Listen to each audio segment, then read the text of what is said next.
la clase de hoy vamos a ver las sucesiones internacionales. Y en materia de sucesiones internacionales, existió una auténtica guerra de trincheras entre dos teorías. Por un lado, la teoría de la unidad y por otra, del fraccionamiento. La de la unidad un poco tiene continuidad o fundamento en el derecho romano, donde al pater le sucedía normalmente el hijo varón mayor, y ciertamente que lo sucedía en la persona, es decir, se constituía en el nuevo pater. En tanto que el derecho germánico consideraba la sucesión en los bienes. Esto tiene implicancias en la jurisdicción. La teoría de la unidad supone un solo proceso para toda la sucesión, aunque el causante haya dejado bienes en distintos estados. En cambio, el fraccionamiento supone tantos procesos sucesorios como estados en los que el causante haya dejado bienes. También en derecho aplicable, la unidad supone la aplicación de un solo derecho a todos los bienes del causante, en tanto que la teoría del fraccionamiento supone la aplicación del derecho del lugar de situación de cada bien, de manera tal que pueden ser aplicables a una misma sucesión de un mismo causante distintos derechos según el lugar de situación de los bienes. El Código de Vélez-Sarsfield, al menos en el texto de sus normas, seguía la teoría de la unidad, tanto en jurisdicción como en derecho aplicable. Vemos que la norma de jurisdicción le atribuye jurisdicción internacional a los jueces del último domicilio del causante, en tanto que la norma de derecho aplicable tiene como punto de conexión el último domicilio del causante. Como vemos, la unidad tanto en materia de jurisdicción como en derecho aplicable. Pero algunas contradicciones en las notas a estos artículos y los artículos 10 y 11 que sometían todo lo referente a los inmuebles con situación permanente a la ley del lugar de situación de los mismos, hicieron que la jurisprudencia mayoritariamente fuera girando hacia el fraccionamiento, tanto en jurisdicción como en derecho aplicable. Un fallo trascendente en este sentido fue el famoso fallo Andersen, la sucesión de Pablo Andersen con el fallo de la Suprema Corte de la provincia de Buenos Aires. Este fallo lo tienen disponible en dipargentina.com, el sitio del doctor Julio Córdoba. Recordemos que en este caso los causantes tenían último domicilio en Dinamarca, después de haber vivido en la Argentina y dejado un inmueble en Necochea, así como sus hijas. Estas, domiciliadas en la Argentina, decidieron iniciar ante tribunales argentinos la sucesión de sus padres por este bien de Necochea. Fue así que los tribunales en primera y segunda instancia se declararon incompetentes, fundándose en la norma del artículo 3284 que atribuye jurisdicción internacional a los jueces del lugar del último domicilio del difunto. Pero al fallo en este sentido de primera y segunda instancia, la Suprema Corte de la provincia de Buenos Aires entendió que la jurisdicción de los tribunales del último domicilio del difunto, en este caso Dinamarca, no es una jurisdicción exclusiva, sino concurrente con la jurisdicción internacional de los tribunales del estado donde el causante haya dejado bienes. Y esto un poco se funda en el derecho en que, si bien la norma de derecho aplicable para la sucesión establecía la ley del último domicilio del causante, esta norma encontraría una excepción en el artículo 10 que mencionábamos, que somete a los bienes inmuebles a la ley del lugar de situación de los mismos.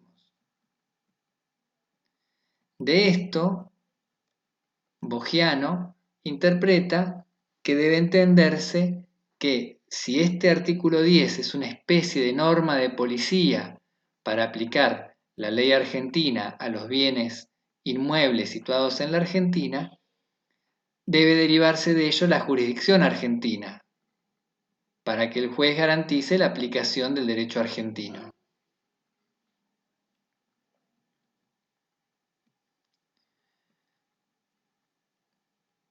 Otros autores siguieron otros caminos para fundamentar el Foro Internacional del Patrimonio, es decir, la jurisdicción de los tribunales del lugar de situación de los bienes.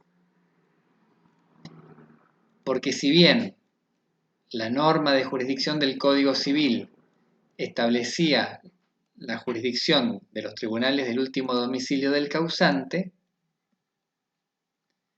se sostenía que esa jurisdicción no era exclusiva sino concurrente.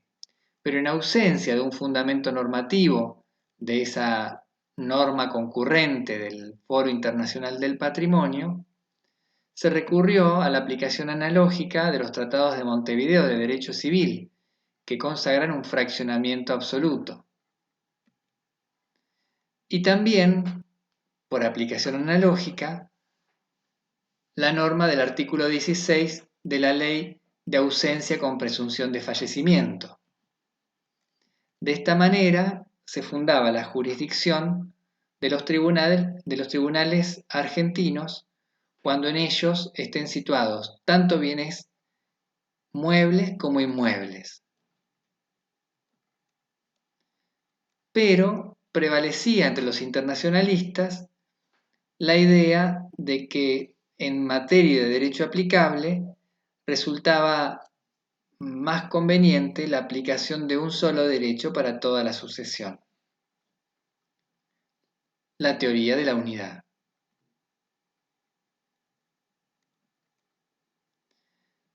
Pasando a ver en la sistematización normativa las fuentes normativas para una sucesión internacional, encontramos que solamente tenemos como fuente convencional los tratados de Montevideo de Derecho Civil. Fuera del ámbito de aplicación espacial de estos tratados, es decir, respecto de países que no los han ratificado, no tenemos otra alternativa que la aplicación de las normas de fuente interna del Código Civil y Comercial.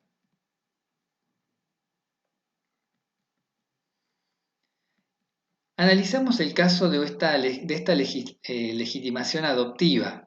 Es una sucesión en la que se discute la legitimación de un hijo adoptivo de los causantes. Los causantes tenían último domicilio en Francia y habían dejado bienes en la Argentina y en Brasil. En particular, en la Argentina, 2 inmuebles, cuentas bancarias y acciones de empresas argentinas. Los adoptantes tenían nacionalidad brasileña, el adoptado tenía su domicilio en Chile y al tiempo de la adopción tenía 15 años de edad. Pasando a analizar la jurisdicción en materia sucesoria, encontramos la norma en el artículo 2643 que contiene 2 criterios atributivos de jurisdicción. Por un lado, el último domicilio del causante, que sigue el criterio de la unidad, que ya vimos vigente en el Código Civil de Vélez, pero tiene la novedad de consagrar el fraccionamiento cuando se trata de bienes inmuebles situados en la Argentina. atribuyéndole jurisdicción concurrente a los jueces argentinos por ser los del lugar de situación del bien inmueble, pero solo respecto de estos inmuebles. Esto un poco nos recuerda al fallo Andersen, pero nos deja la pregunta: ¿qué sucede con los bienes muebles registrables, por ejemplo un automotor, una embarcación, acciones de sociedades constituidas en la Argentina o cuentas bancarias en entidades bancarias argentinas? ¿Acaso en estas situaciones no tendrían jurisdicción los jueces argentinos? Bueno, la norma del 2643 es clara al respecto. Solamente se atribuye jurisdicción internacional a los jueces argentinos cuando sean inmuebles los bienes situados en la Argentina. Fuera de esos casos, continúa como criterio atributivo de jurisdicción el último domicilio del causante. En el caso que analizamos, si se tratara de acciones, cuentas bancarias, muebles registrables, la sucesión debería iniciarse ante los tribunales de Francia. Pero algo que nos deja pensando es si, por ejemplo, se tratara de una sucesión de un automóvil, quizás de un valor económico no tan significativo, es esperable que los herederos domiciliados en la Argentina deban iniciar un proceso sucesorio en Francia o en algún otro país extranjero.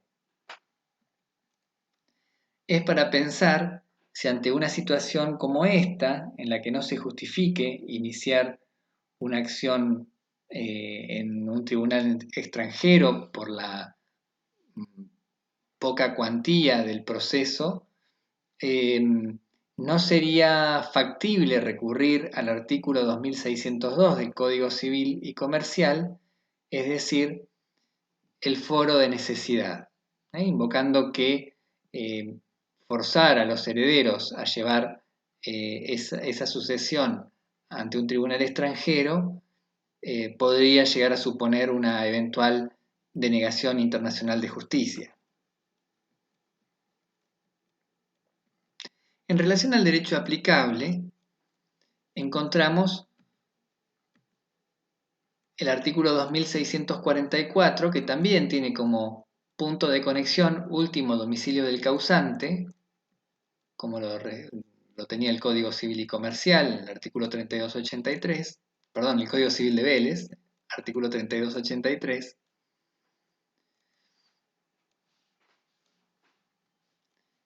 Pero en relación a los inmuebles situados en la Argentina, la aplicación del derecho argentino, es decir, el fraccionamiento. Nótese que mientras se aplicará el derecho francés, por ejemplo, a acciones de sociedades comerciales aún situadas en la Argentina, cuentas bancarias en bancos argentinos, pensemos en patentes de invención registradas en la Argentina, en fin, los que no sean bienes inmuebles se van a regir por el derecho del último domicilio del causante, en este caso Francia. En tanto que respecto de los bienes inmuebles se van a regir por el derecho argentino, el del lugar de situación.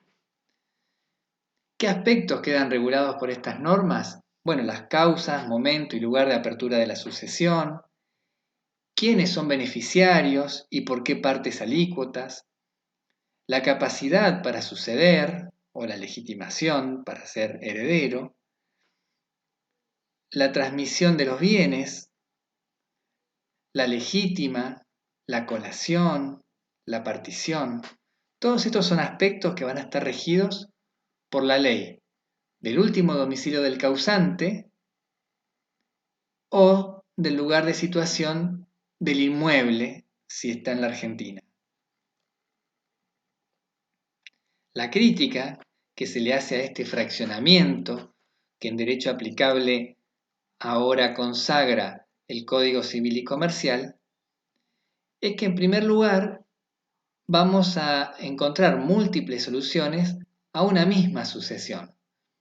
Pensemos que a lo mejor, si en virtud del foro de necesidad el juez argentino se declara competente para intervenir en la sucesión respecto de otros bienes, por ejemplo, de bienes que no sean inmuebles, encontraríamos que a la sucesión respecto del bien inmueble le va a aplicar el derecho argentino.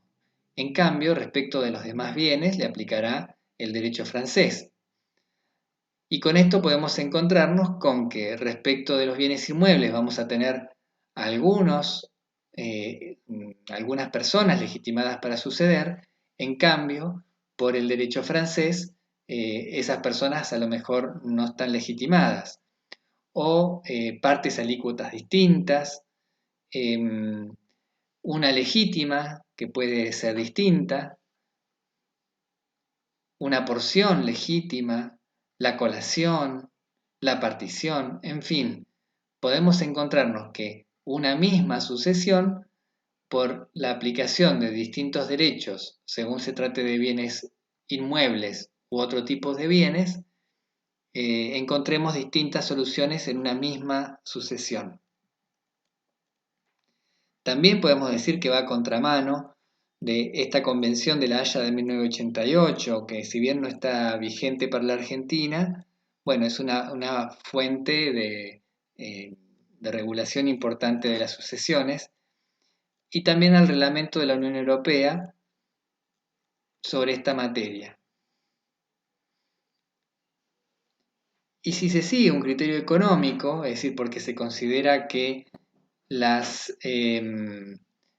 inmuebles son económicamente más importantes que los otros tipos de bienes, en realidad hoy en día podemos ver que muchas veces una persona puede tener su patrimonio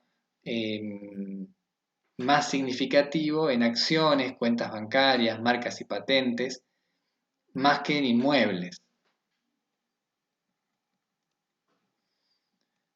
Otros aspectos van a ser regulados por distintos derechos. En la forma del testamento encontramos una norma alternativa con varios puntos de conexión. Y la finalidad que tiene esta norma, que tiene como puntos de conexión el lugar de otorgamiento del testamento, el domicilio o la residencia habitual o la nacionalidad del testador o el derecho argentino, es favorecer la validez del testamento. Fíjense que en tanto sea válido para cualquiera de estos derechos, ya el testamento va a ser válido. Por otra parte, la capacidad para testar y revocar un testamento se va a regir por la ley del domicilio del testador al tiempo del acto. Y por último, encontramos una norma material que establece que en caso de herencia vacante, es decir, inmuebles situados en la Argentina, que el derecho aplicable a la sucesión no asigne a ningún heredero, esos bienes van a ser propiedad del Estado Nacional, de la Ciudad Autónoma de Buenos Aires o de la provincia en donde se encuentren dichos bienes inmuebles. Vemos entonces, analizando este caso de la legitimación adoptiva, que además de la sucesión, el juez tendrá que resolver otra cuestión, que es la validez de la adopción. Algo que es de notar es que la validez de la adopción podría resolverse en forma autónoma a la sucesión, podría ser objeto de un procedimiento autónomo. Y esta es una característica de lo que llamamos el problema de la cuestión previa.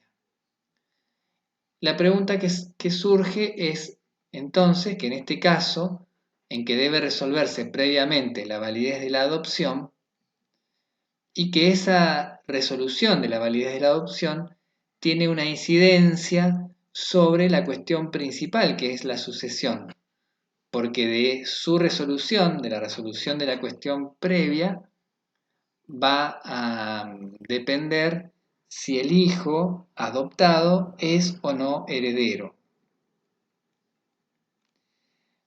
El problema de la cuestión previa se presenta con la pregunta de cuál es el derecho aplicable a esa cuestión previa, es decir, a la de la validez de la adopción en este caso.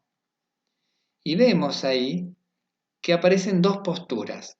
Por un lado, la de los hermanos de los causantes, que alegan como aplicable el derecho indicado por la norma de conflicto del derecho internacional privado francés. ¿Por qué? Porque recordamos que la sucesión, que se rige por la ley del último domicilio, y estos causantes tenían domicilio en Francia, entonces la sucesión se rige por el derecho francés. Y lo que suponen los hermanos de los causantes es que entonces debe buscarse la norma de conflicto para regir la validez de la adopción en el derecho que rige la cuestión principal, en este caso la sucesión, el derecho francés. Y ahí nos encontramos con la norma del derecho francés que tiene como punto de conexión la nacionalidad de los adoptantes al tiempo de la adopción. Recordemos que eran brasileños, por lo tanto, esa adopción se regiría por el derecho de Brasil, que establecía como un límite en ese momento la edad de 7 años para una adopción válida. Recordemos que en este caso el menor había sido adoptado a los 15 años. Por su parte, el hijo adoptivo alega que el juez no debe buscar la norma de conflicto sobre la adopción, sobre la validez de la adopción en el derecho francés, es decir, en el derecho que rige la sucesión, sino que debe buscarlo en su propio derecho, en las normas del derecho internacional privado del juez. Y la norma de conflicto para la adopción, artículo 2636, tiene como punto de conexión el domicilio del adoptado al tiempo de la adopción, domicilio que el adoptado tenía en Chile. Y en Chile, esa adopción de un menor de 15 años es perfectamente válida, con lo cual vemos cómo la adopción de una de las dos teorías va a tener una incidencia determinante en la sucesión que se está analizando, en la cuestión principal. En estas posiciones que vemos por un lado de los hermanos de los causantes y por otro lado del hijo adoptivo, vemos las dos teorías que pretenden dar respuesta al problema de la cuestión previa. Por un lado, la teoría de la jerarquización. ¿Por qué jerarquización? Bueno, porque le da una jerarquía mayor al derecho que rige la cuestión principal y de hecho somete a la cuestión previa al derecho indicado por el derecho que rige a la cuestión principal. Por ejemplo, se busca la norma de conflicto para la adopción en el derecho internacional privado francés, porque el derecho francés es el que rige la sucesión, la cuestión principal. Por su parte, la posición del hijo es la llamada teoría de la equivalencia. Quiere decir que pone en un plano de igualdad a la cuestión principal y a la cuestión previa.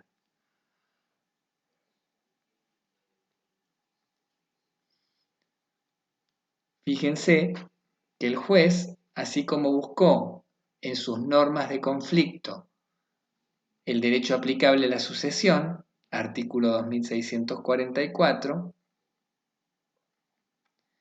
busca también entre sus normas de conflicto, sus normas de derecho internacional privado, la norma que rige la validez de la adopción, domicilio del adoptado al tiempo de la adopción, teorías de la jerarquización y de la equivalencia.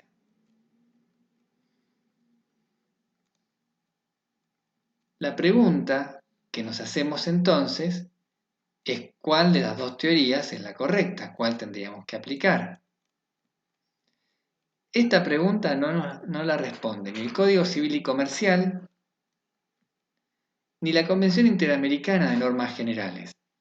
Fíjense que la Convención Interamericana, que refiere en el artículo 8 a las cuestiones previas, también llamadas preliminares o incidentales, dice, no deben resolverse necesariamente de acuerdo con la ley que regula la cuestión principal. No debe resolverse necesariamente, según la teoría de la jerarquización, pero tampoco dice que deba resolverse según la teoría de la equivalencia. De manera que vemos una solución de compromiso que no nos resuelve el problema. La doctrina ha visto como razonable superar este problema de la teoría de la cuestión previa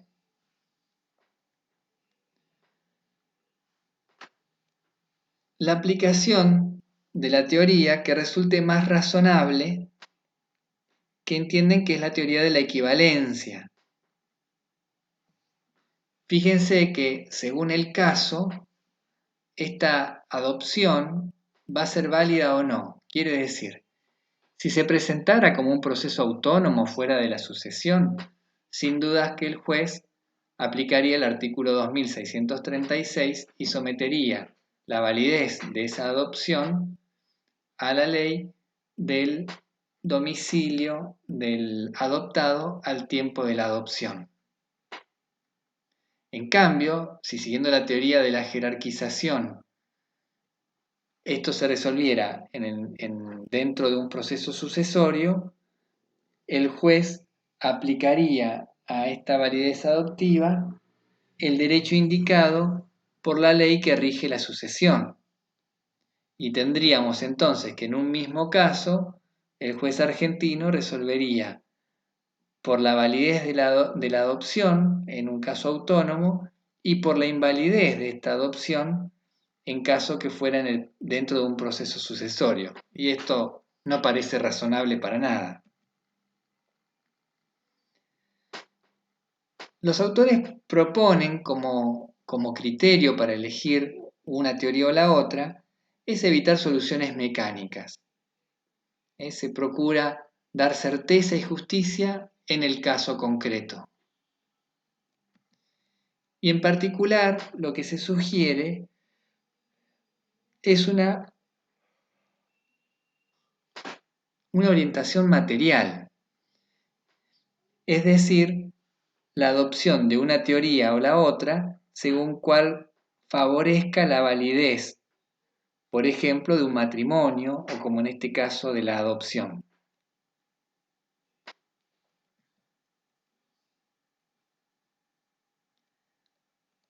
Para la próxima clase debemos ver las normas de los tratados de Montevideo de Derecho Civil, tanto en materia de jurisdicción como de derecho aplicable, para las sucesiones internacionales.